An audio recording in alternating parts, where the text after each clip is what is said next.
Good morning, good morning, good morning. I want to welcome you to another segment of the Jermaine Brown Sports Talk Show. Today is Tuesday, June the 16th, 2026. It's almost noontime here on the East Coast. But today's topic, as I mentioned the other day, that I wanted to talk about the San Antonio Spurs. And I wanted to let a couple of days pass because I wanted to make certain that I'm not being emotional and I want to think logically how I wanted to say this. But what I've been hearing coming from the media has been not only disturbing, but it's nonsensical. What do I mean? The Spurs did not lose this due to coaching. Okay? The Spurs lost this series because they were inexperienced. A more experienced team, a more cohesive team, beat a more inexperienced team and a less cohesive team. What do you mean, Jermaine? You have to understand something. For the majority of those key players, this was their first time in the postseason. These are first, second, and third year players, the majority of them. Now, they brought in De'Aaron Fox for experience because he's an 8, 9 year veteran. Okay? They brought in De'Aaron Fox for experience. And I'll get to De'Aaron Fox a little later. But here's the thing. There's people who saying, well, Mitch Johnson should be fired because he was outcoached. Newsflash, folks. Show me a coach or a team who lost where the coach wasn't outcoached. Every coach who loses was outcoached. So you're not saying anything.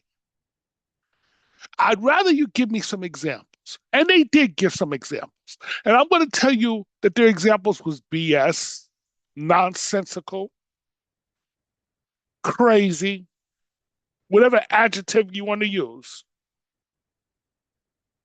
off the charts, or as my man G. Bush from Cleveland would say, that was some crazy work. Because now let me get this right.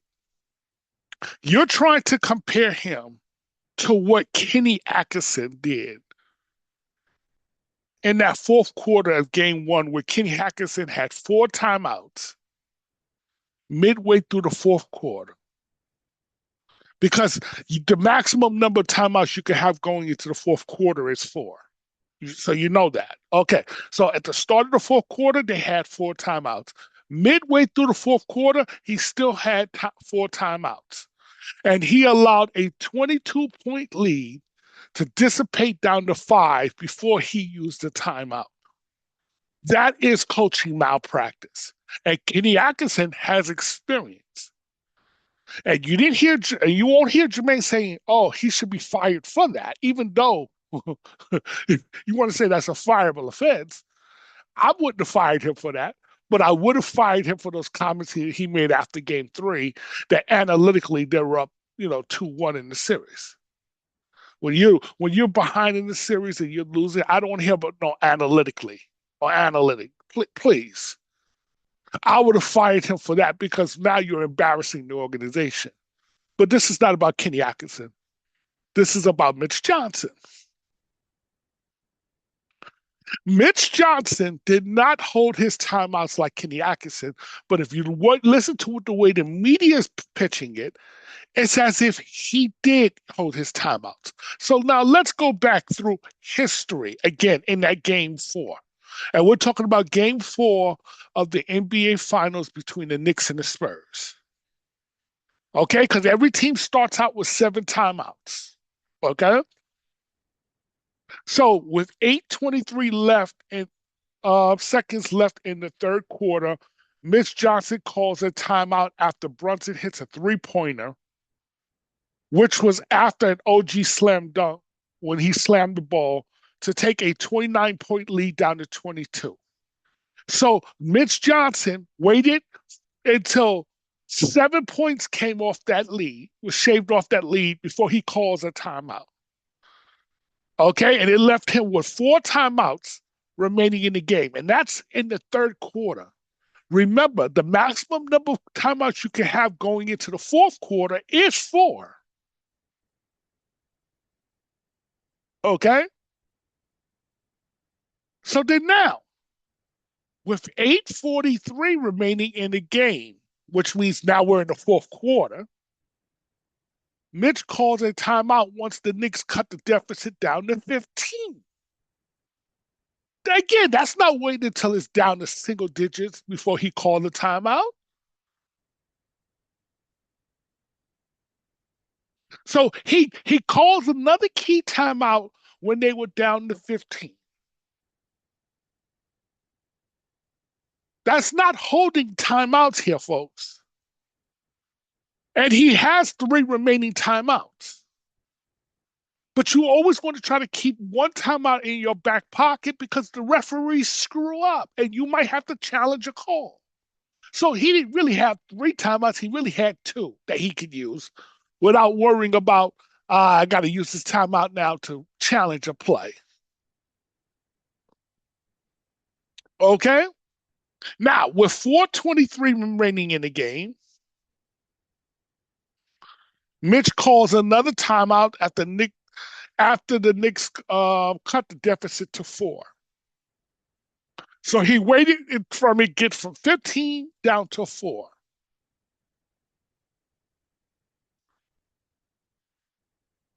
Now you can say he waited a little bit long there to call the timeout, but it's not as egregious as people want to make it out to me. Okay? So let's not make it look as if, oh my God, he had all these timeouts. No, he didn't. He had to be a little judicious with his timeouts to make certain. Again, you keep at least one, because especially when a game is being poorly officiated, there's a high likelihood you may have to challenge a call. So you want to at least keep one of your timeouts. So he really did not withhold the timeouts the way the media wants to make it seem like he was holding onto his timeouts. Then there's this other narrative. Wow, when you was up 29, why didn't you give Wemby 4 or 5 minutes worth of rest? And I like what Mitch Johnson said after the game, and he was right in the interview. He said, look, he was trying to win the game because he knew that the Knicks have a propensity for coming back. So he did not want to take the chance of them getting back in the game. So he let Wemby in the game. And I agree with him. And to me, it was the right move. It just didn't work. The Knicks came back anyway. Because here's the thing. Let's say was the Spurs up 29, 25 points or whatever, and late in that third quarter. He sets Wemby out for 4 or 5 minutes like they're suggesting. You know the Knicks are capable of going on a run in that 4 or 5 minute span. And once you lose momentum, it's hard to get it back. And so then now, let's say they go on their run and they cut that 29 point lead down to 15 or 20 or somewhere around there in that 4 or 5 minutes. And then he brings Wemby back for the rest of the game, and then they lose the game. What would everybody have said? How could you have Wemby sitting on the bench for those 4 or 5 minutes? So the coach doesn't win either way. When things go, it's like this. Had they won, no one would have said a word.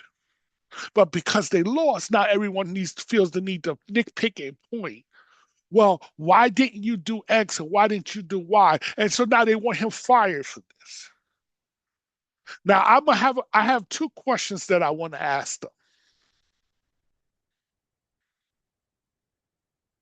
Number one, did you advocate for his firing before they got to the finals? The obvious answer is no. You did not advocate for his firing because why? No one expected the Spurs to be there. And he was doing a great job. So now, all because he's getting outcoached in the finals, you want him fired.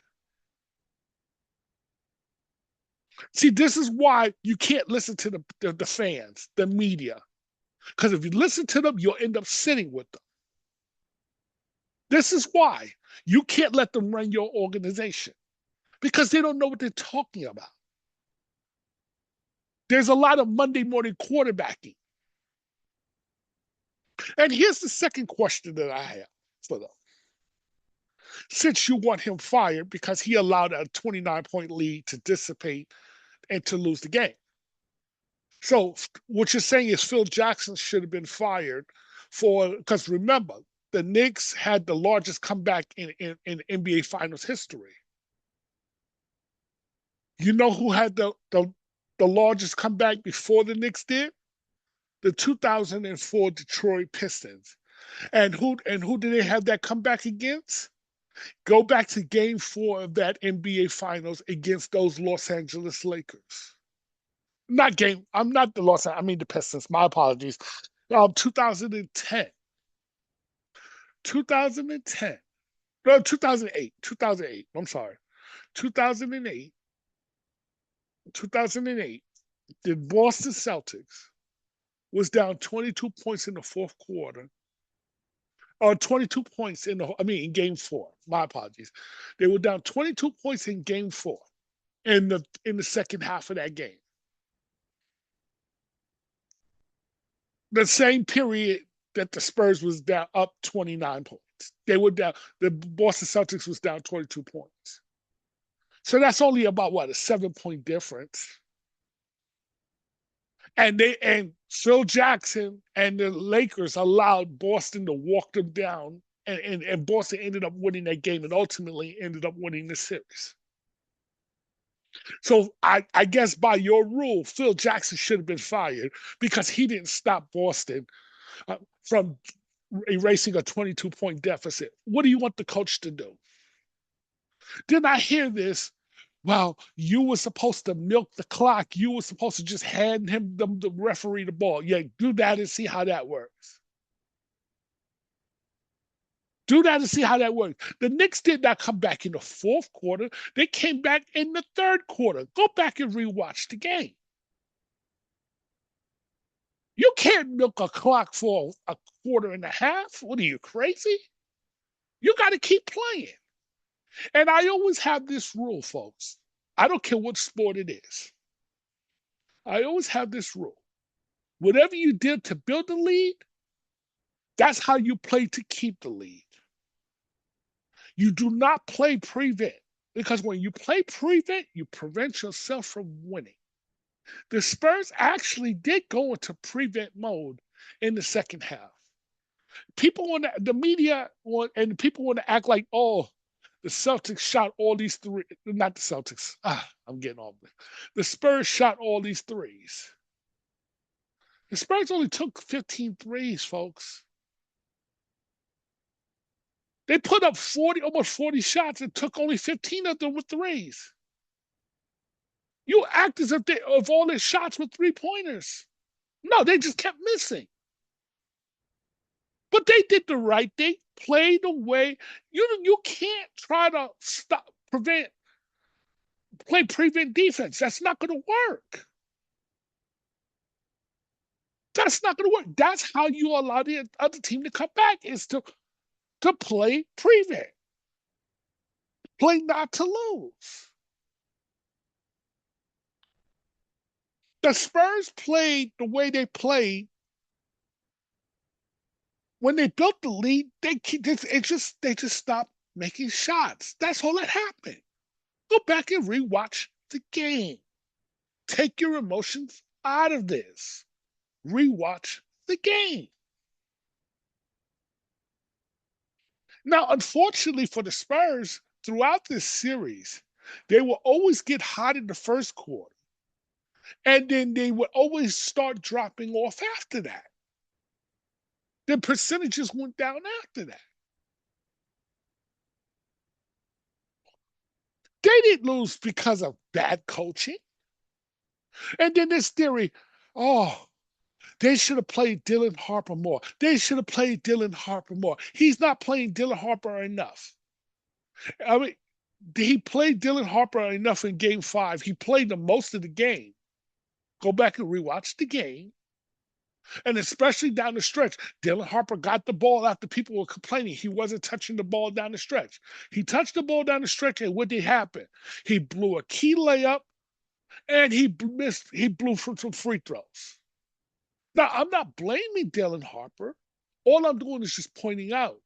Stop acting like Dylan Harper would have been the difference in this series. They was going to still lose this series. They was losing it to a better team. A better team does not mean the more talented team. And San Antonio was the more talented team, but the Knicks was the better team. Okay?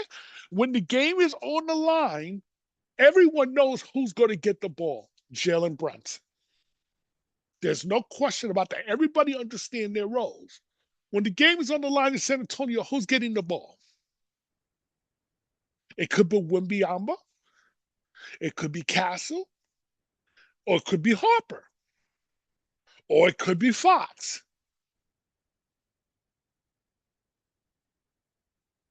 or Chad Penny. It could be any one of those guys taking the shot. No. See, you got to have what is called a go-to guy. When the game is on the line, we need the ball in this man's hands. You got to have, and everybody else got to play off of that. Now, here's the one thing I will say about Mitch Johnson. Because to me, he's a good coach. He helped get them to the finals. He played a key role in them getting to the finals. So he didn't just get dumb overnight. He just got outcoached by a better coach. But here's what I will say to Mitch Johnson. Your key assistant is now taking the Orlando Magic job, the head coach of the Orlando Magic job, and I wish him well. But here's what I'm going to say to Mitch Johnson. Your next key assistant or whoever you have on your coaching staff, you got to get somebody who has more experience. Because all of you guys were green when it comes to the finals and when it comes to the playoffs. You were all green. You basically are new at this. You needed somebody with experience who would know how to guide you through this and know how to help you when it comes to making adjustments. Because that's what this game came down to, adjustments. And Mike Brown was a master at making in-game adjustments. Mitch Johnson, not so much. He was a master at making pre-game adjustments because each game they would adjust to something the Knicks were doing, but he was never good at making the in-game adjustments. And that's something that a more experienced assistant could have helped you with. So I will suggest that he gets him some experience on his bench. Now that brings me to De'Aaron Fox. If you want to blame anybody on the Spurs, you blame De'Aaron Fox because he was brought there to provide experience, and he really did not do a good job in these finals. Now, you can't kill De'Aaron Fox because he was a key contributor to why you got to the finals. Go back to watch Game 7 against OKC. If De'Aaron Fox doesn't do what he did, you don't get to you're not here in the finals. So you should be thankful that he did provide, he helped you get here, but he also spit the bit. He choked. He makes a lot of questionable decisions here in these finals. It is what it is, folks. Okay? But again, the Spurs did not lose the series due to bad coaching or bad play or anything. They lost it due to inexperience. And that's where the Knicks were battle tested.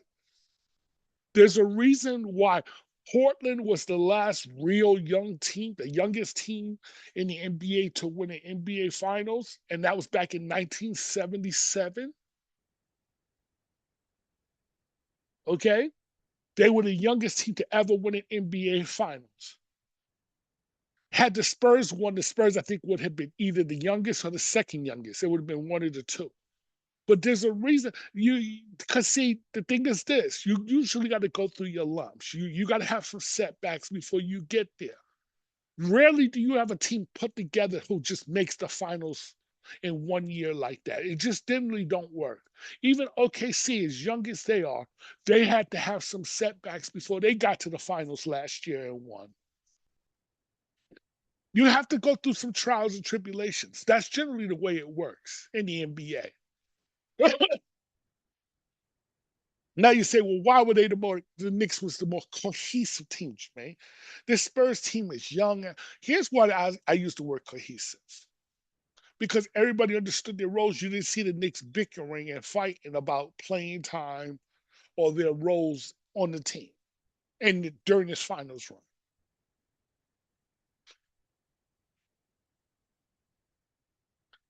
Vassell, the player there for the San Antonio Spurs, let it be known after the game 5 that Dylan Harper was upset with his role and his usage in the finals.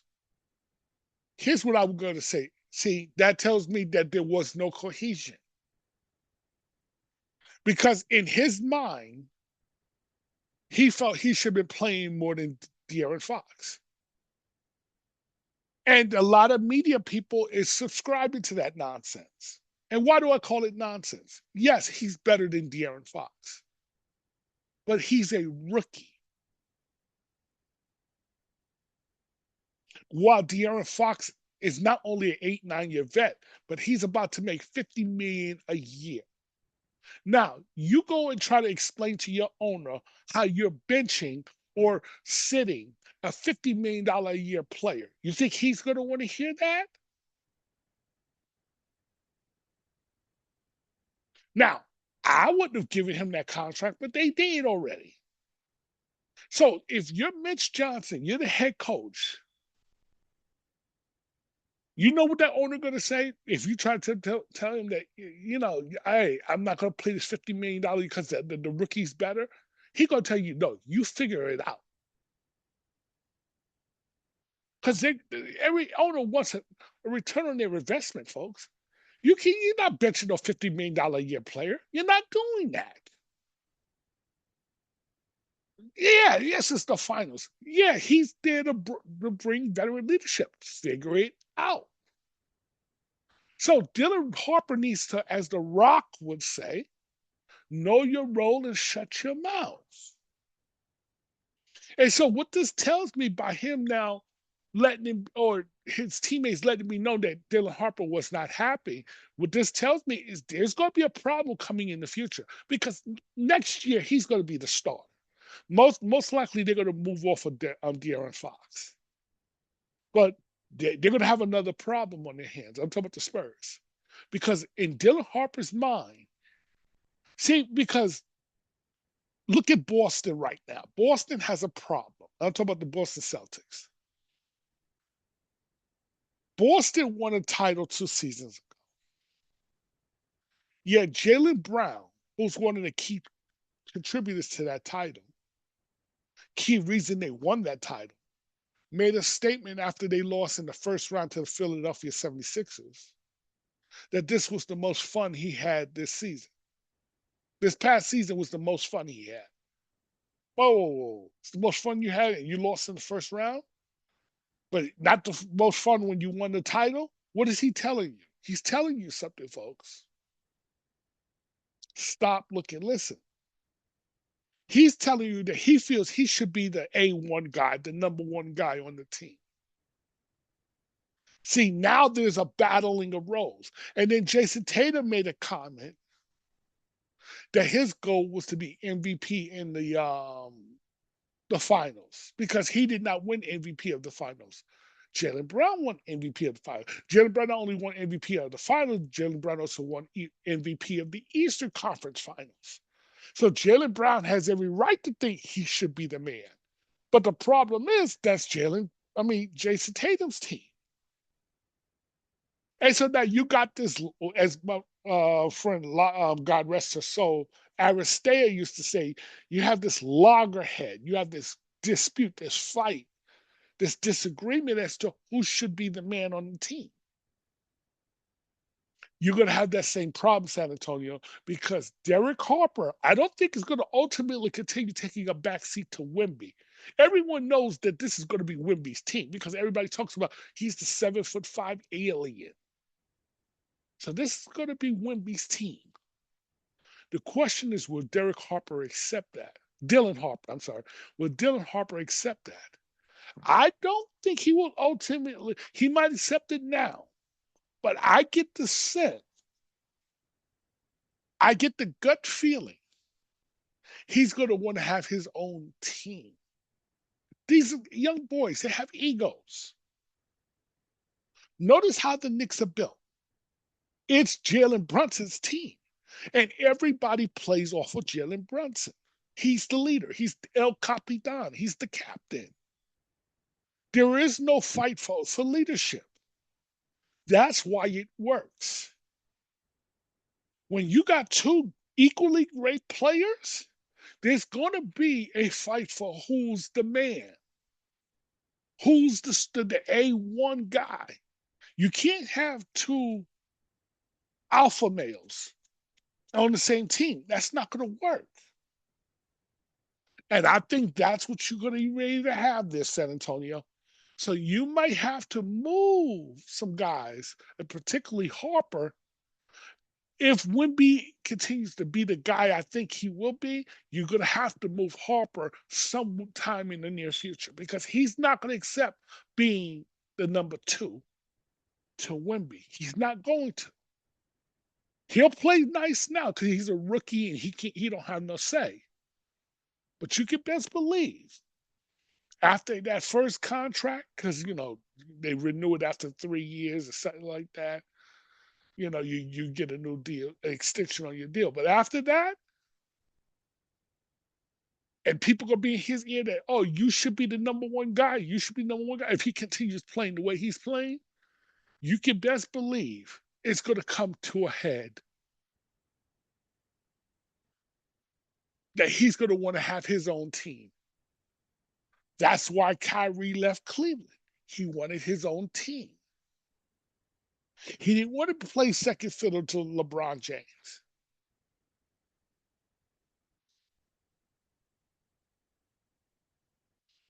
Okay, that's how this generally works. Kobe wanted his own team. So it was either trade me or trade Kobe. Shaq. It's not going to work. Just like in LA. Luka is not going to play second fiddle to LeBron. LeBron doesn't want to play second fiddle to Luka. That's why I don't see LeBron coming back to LA. I could be wrong, but I don't see it because if I'm Luka, I'm going to Lakers management and it's like, yo, him or me. If you want to bring back LeBron, no problem. Then trade me. But if you want to keep me, you got to move off of LeBron. Why? Because you need to build a team around me. And I don't want to be waiting for him to go through his retirement thing because that could be another year or 2 from now, a year or 2 more off of my career. So I'm not looking to wait any more further, especially when I didn't ask to be traded here. I didn't ask to come here. So he's not going to want to wait. These guys have egos. There has to be one alpha male, only one. One, one, one.